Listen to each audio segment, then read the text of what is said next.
नमस्कार दोस्तों, welcome to Sandeep law consultancy. आज के इस ऑडियो सेगमेंट में मैं आपको बताऊंगा कि अगर कोई आप पर झूठी या फिर कहें तो फेक एफआईआर दर्ज करवा देता है तो आप ऐसी कंडीशन में अपने आप को कानूनी तौर पर कैसे बचा सकते हैं। तो दोस्तों, आज का ये ऑडियो सेगमेंट बहुत ही इम्पोर्टेंट रहने वाला है। सो आपसे मेरी ये रिक्वेस्ट है कि आज का ये ऑडियो लास्ट तक ज़रूर सुनें। कुछ लोग आपसी मतभेद में एक दूसरे के खिलाफ झूठी एफआईआर लिखवा देते हैं। अक्सर ऐसे मामलों में जिनके खिलाफ एफआईआर दर्ज कराई गई है वे पुलिस और कोर्ट के कानूनी झंझटों में फंस जाते हैं और इसी के साथ उनका धन, समय और जीवन बर्बादी की कगार पर चल पड़ता है। क्या आप जानते हैं कि ऐसी झूठी शिकायतों के खिलाफ आप कानूनी कार्रवाई कर अपने आप को बचा सकते हैं। भारतीय संविधान में भारतीय दंड संहिता की धारा 482 ऐसा ही एक कानून है जिसके उपयोग से आप ऐसी झंझटों से बच सकते हैं। अब हम जानते हैं कि यह धारा 482 क्या है। भारतीय दंड संहिता की धारा 482 के तहत आप अपने खिलाफ लिखाई गई एफआईआर को चैलेंज करते हुए हाई कोर्ट से न्याय की मांग कर सकते हैं। इसके लिए आपको अपने वकील के माध्यम से हाई कोर्ट में एक प्रार्थना पत्र देना होता है जिसमें आप पुलिस द्वारा दर्ज की गई एफआईआर पर प्रश्न चिन्ह लगा सकते हैं।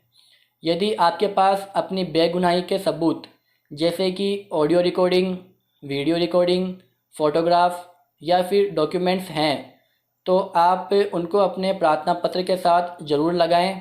ऐसा करने से हाई कोर्ट में आपका केस मजबूत बन जाता है। अब हम बात कर लेते हैं कि धारा 482 का प्रयोग कैसे किया जा सकता है। धारा 482 का प्रयोग दो तरह से किया जाता है। पहला प्रयोग ज़्यादातर दहेज तथा तलाक के मामलों में किया जाता है।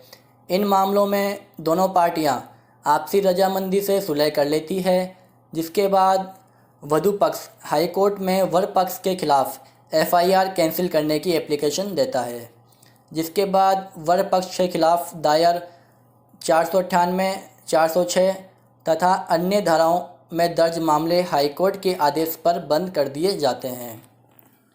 दूसरा प्रयोग आपराधिक मामलों में किया जाता है। मान लीजिए किसी ने आपके खिलाफ मारपीट, चोरी, बलात्कार या अन्य किसी प्रकार का षड्यंत्र रचकर आपके खिलाफ पुलिस में झूठी एफआईआर लिखा दी है।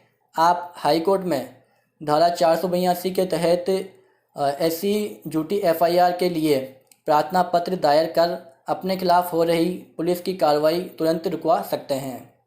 यही नहीं, हाई कोर्ट आपकी एप्लीकेशन देखकर संबंधित जांच अधिकारी को जांच करने के आवश्यक आदेश भी दे सकता है। इस तरह के मामलों में जब तक हाई कोर्ट में धारा 482 के तहत मामला चलता रहेगा, पुलिस आपके खिलाफ कोई कानूनी कार्रवाई नहीं कर सकती। यही नहीं, यदि आपके खिलाफ गिरफ्तारी का वारंट जारी है तो वह भी तुरंत प्रभाव से हाई कोर्ट के आदेश आने तक ही रुक सकता है। इस धारा का प्रयोग करते हुए हमें कुछ महत्वपूर्ण बातों का भी ध्यान रखना होता है। इस कानून के तहत आपको एक फ़ाइल तैयार करनी होती है जिसमें एफआईआर की कॉपी तथा आपके द्वारा जो प्रार्थना पत्र दिया गया है उसके अंदर ज़रूरी एविडेंस भी लगाने होते हैं। यदि आपके पास कोई एविडेंस नहीं है तो आप अपने वकील से सलाह मशवरा कर पुलिस में दर्ज शिकायत के अकॉर्डिंग उनका उल्लेख कर सकते हैं। इसके अतिरिक्त यदि आपके पास में कोई गवाह है तो उसका उल्लेख भी आप अपनी फ़ाइल में ज़रूर करें। यदि किसी अपराध के लिए कोई आवश्यक सामग्री या फिर कहें तो एविडेंस नहीं मिलते हैं तो धारा 482 के तहत आपराधिक कार्रवाई को रद्द किया जा सकता है। एक आपराधिक कार्रवाई को वहां समाप्त किया जा सकता है जहां पर शिकायत में लगाए गए आरोप भारतीय दंड संहिता के तहत अपराध के घटित होने का खुलासा नहीं कर सकते हैं। तो दोस्तों, ये था हमारा आज का ऑडियो सेगमेंट जिसमें हमने जाना कि अगर आपके खिलाफ़ कोई झूठी एफआईआर दर्ज हो जाती है तो उसका आप धारा 482 की मदद से समाधान कर सकते हैं। आज का ये ऑडियो सेगमेंट आपको कैसा लगा मुझे कमेंट करके बताएं। अगर पसंद आया हो तो एक लाइक, इसे शेयर ज़रूर कर दें। और आपने हमारे चैनल संदीप लॉ कंसल्टेंसी को अभी तक सब्सक्राइब नहीं किया है तो आप उसे भी जल्द से जल्द सब्सक्राइब कर लें, ताकि जब भी हम हमारे इस यूट्यूब चैनल पर नई वीडियो अपलोड करें तो आप तक जल्द से जल्द नोटिफिकेशन पहुंच सके। नेक्स्ट वीडियो में फिर मिलेंगे, तब तक के लिए धन्यवाद।